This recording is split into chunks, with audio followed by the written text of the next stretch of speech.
फुले, नमस्कार और सलाम।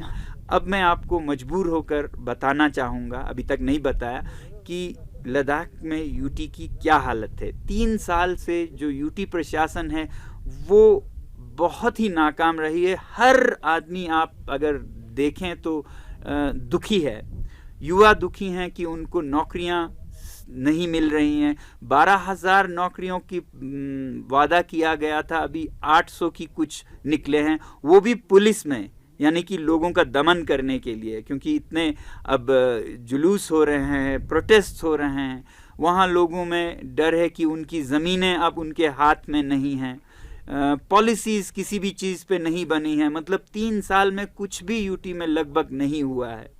हाँ, फंड्स बहुत बड़े, यूटी के बहुत बड़े, 6,000 करोड़ का फंड है ऐसा कहा जाता है, मगर इतना ढीला ढाला प्रशासन है कि इसका बहुत बड़ा हिस्सा तो वापस चला जाता है लैप्स होके। हालांकि कहा गया था कि लद्दाख का बजट नॉन लैप्सेबल होगा। अब ये 6,000 करोड़ एक आदमी के डिसीजन पर है, लेफ्टिनेंट गवर्नर के, वो जहां भी खर्च करें। लोगों का इसमें कोई भागीदारी नहीं, कोई डेमोक्रेसी नहीं।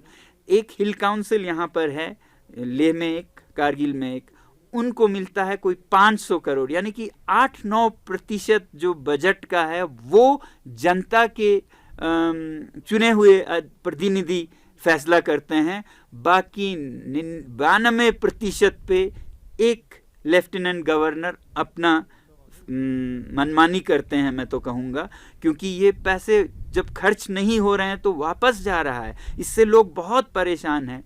जब यूटी को 3 साल हुए तो एक सर्वे किया गया था जिसमें लोगों से पूछा गया, आप यूटी सरकार के 3 साल के काम को 5 में से कितने नंबर देंगे। 95% से ऊपर लोगों ने 1 या 0 दिया। तो ये हालत है लोगों के जुबानी। इसको छुपाने के लिए वो भरसक प्रयत्न कर रहे हैं कि मेरी आवाज़ को रोका जाए। और 6 शेड्यूल जो कि एक जायज़ मांग है, कोई पॉलिटिकल पार्टी नहीं है जो इसके विरुद्ध हो। मैंने आपको कहा था बीजेपी का तो ये पहला चुनावी मैनिफेस्टो का मुद्दा है 6 शेड्यूल संरक्षण। कांग्रेस, आम आदमी पार्टी, नेशनल कॉन्फ्रेंस, सब के सब इसके लिए आवाज़ उठा रहे हैं। तो फिर ये पॉलिटिकल नहीं है, मगर फिर भी कोई 6 शेड्यूल की आवाज़ उठाए तो उसे एफआईआर कर दिया जाता है। 1 साल पहले कुछ पत्रकार जिन्होंने 6 शेड्यूल के ऊपर कुछ अप्रूवल दिए सोशल मीडिया पर, उन पर एफआईआर निकाल दिया। कोई प्रोफेसर्स जिन्होंने अपने प्रोफाइल में 6 शेड्यूल की मांग का जिक्र किया, उन्हें कहीं का कहीं ट्रांसफ़र कर दिया गया। और यहाँ तक कि एक एंटरप्रेन्योर हैं जिन्होंने सिर्फ ये कहा कि अभी तेल और चावल महंगे हो गए हैं, उन पर एफआईआर कर दिया गया। ऐसी मनमर्जी चल रही है। और उससे भी हैरानकुन ये है कि जब उस एंटरप्रेन्योर ने एफआईआर को नकार दिया, उस पर कुछ भी नहीं किया, तो वो एफआईआर हवा में ही ख़त्म हो गया। और आज इस साल उन्हें स्टेट अवार्ड दिया गया। तो जो जहाँ जो भी दो अंधेर नगरी, बनाना रिपब्लिक सा बन गया है। कहीं एफआईआर निकाल दो, डर जाए तो, नहीं तो पुरस्कार दे दो। आज ही का समाचार है अभी अभी कि आइस हॉकी का मैच हो रहा था लेह में, और वहाँ स्टेडियम में कुछ युवाओं ने 6 शेड्यूल पुकार कर मांग करना शुरू किया किसी बात पर, और पुलिस ने उन्हें पकड़कर थाने में ले गए हैं। 3 पर एफआईआर चल रहा है ऐसा बताया जाता है। तो 6 शेड्यूल कहना कहाँ का जुर्म है। ये तो वही 6 शेड्यूल है जिसे हर पार्टी ने अपने टॉप मैनिफेस्टो में रखा था, सरकार ने भी। तो ये कैसे मनमर्जी का कानून है, अंधकार का कानून है कि आप 6 शेड्यूल कहें तो आपको थाने में ले जाएं। अगर ऐसा ही होता रहा तो बदकिस्मती ये होगी कि लद्दाख जैसे इलाके में, जो कि बहुत ही संवेदनशील है, जहां लोग इतने राष्ट्रभक्त हैं, वो एलियनेट हो जाएंगे और फिर क्या पता मिलिटेंसी तक ना पहुंच जाए, ऐसा मैं डरता हूं। इसलिए मैं तो ये कहूँगा अमित शाह जी से, कृपया आप हस्तक्षेप कीजिए। आप तक बातें नहीं पहुंचती होंगी। ज़मीन पर लोग बहुत दुखी हैं इस यूटी से, जिसके मन मर्जी से लद्दाख एक अंधेर नगरी सा बन गया है। वैसे ही यहाँ मुझे बताया जा रहा है कुछ नहीं है, सब नॉर्मल है, आप अनशन पर हैं, हम आपकी सुरक्षा के लिए हैं। मगर यहाँ 5 किलोमीटर दूर से जो भी यहाँ आते हैं उन पर गाड़ियाँ चेक की जा रही हैं। जो यहाँ आ जाते हैं उनका नाम लिखा जा रहा है। आज ही इंडिया टुडे ग्रुप से एक जर्नलिस्ट का ग्रुप आया था, उन्हें मुश्किल से आने दिया गया और कहा गया कि 30 मिनट ही मिलेंगे आपको। ऐसा कोई नियम कानून है कि जर्नलिस्ट को आप बताएं कि आप 30 मिनट ही मिल सकते हैं? वो बेचारे वापस चले गए क्योंकि 30 मिनट में कुछ नहीं हो सकता था। तो इसी तरह वो काटना चाहते हैं ऐसे हर अवसर को जिससे कि मेरी आवाज़ दुनिया तक पहुंचे और जिससे कि हाईलाइट उनके नाकामियों पर हो। ये बदकिस्मती है, दुर्भाग्य है कि मुझे अब के जो हालात बन गए उसके कारण ये सब बताना पड़ रहा है, क्योंकि मैं ये अवॉइड कर रहा था। मैं तो केवल पर्यावरण और उसके संरक्षण तक अपने आप को सीमित कर रहा था, मगर जिस तरह से उन्होंने मुझे अब एक तरह से रिस्ट्रिक्ट कर रखा है, मुझे लगता है कि ये आवाज़ आप लोगों तक पहुंचने की ज़रूरत है। मैं चाहूँगा कि आप लोग भी इसके लिए आवाज़ उठाएं।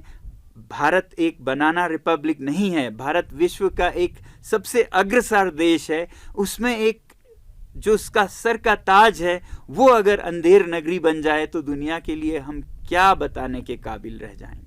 बहरहाल मैं आप लोगों का बहुत बहुत धन्यवाद करता हूं और आपसे विनती करता हूं कि आप भी मेरी आवाज़ को आगे पहुंचाएं, प्रधानमंत्री जी तक पहुंचाएं, ताकि वो उनका ध्यान लद्दाख पर जाए और ये जो हालात हैं उन्हें ठीक करें।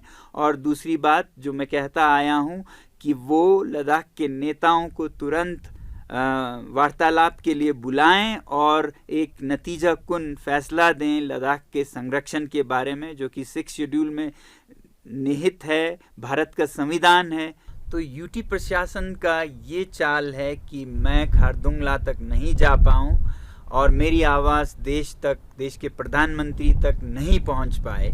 ऐसे में आप बहुत बड़ा जादू कर सकते हैं। आप इस आवाज़ को इतना बांटिए, फैलाइए, पहुंचाइए मीडिया और सोशल मीडिया के ज़रिए कि वो उससे भी ज़्यादा बुलंद जाए। ऐसा आप ही कर सकते हैं। सलाम, नमस्कार और जय हिंद। और जाते जाते आपको एक अपडेट देता जाऊं।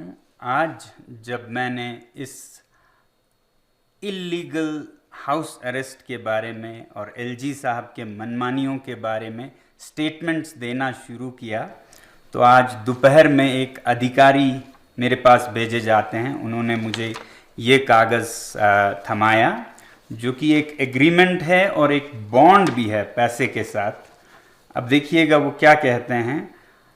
इस पे मुझे साइन करना है। That I undertake that I will not make any comments और issue statements or make public speeches, hold, participate in public assemblies, any activity related to recent events in Leh district at present time, since it has potential for endangering peace. और आगे जाके कहते हैं कि that the symbolic fasting, if any, will be held within the Hayal campus only. और मेरा signature चाहते हैं, यानी कि मैं अपने हाथों आर्टिकल 19 के जो मुझे freedom of expression, freedom of movement दिया जाता है वो उनके हवाले करूं, मैं अपने आप को अधिकारों से वंचित करूं। और फिर उसके ऊपर वो चाहते हैं कि मैं 40 और 10 50 हज़ार का पैसा भी भरूं, बॉन्ड भी।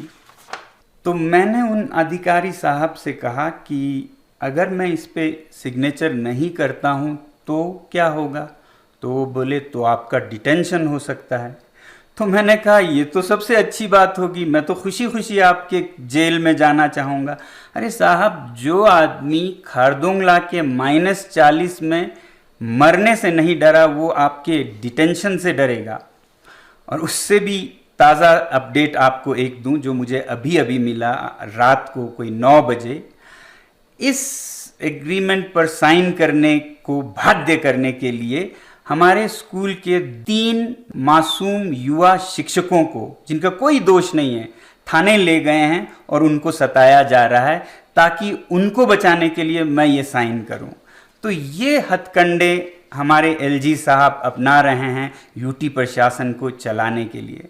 एलजी साहब, इस दर पर तो मैं कहूँगा आप बहुत मेहनत कर रहे हैं लद्दाख जैसे शांत क्षेत्र में भी मिलिटेंसी का बीज बोने के लिए। जिस तरह आपने नौजवानों को बेरोज़गार रखा है, फिर उन पर एक के बाद एक जुल्म सितम ढाए जा रहे हैं, ऐसा हो भी सकता है, मगर याद रखिएगा हम आपको कामयाब नहीं होने देंगे। और मैं ये भी कहना चाहूँगा, आज मजबूर हूँ, सोच भी नहीं सकता था कि मैं ऐसा कहूँगा कि इस यूटी, आज के यूटी से तो हम जम्मू कश्मीर में ही बेहतर थे, मगर ये भी बताऊं कि कल का यूटी मुझे उम्मीद है कि बहुत ही सुनहरा यूटी लद्दाख होगा।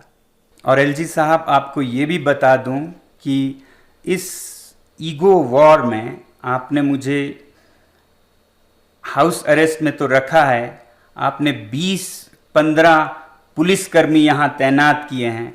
आपको ये ख्याल है कि ये पुलिस के नौजवान कितने पिस रहे हैं?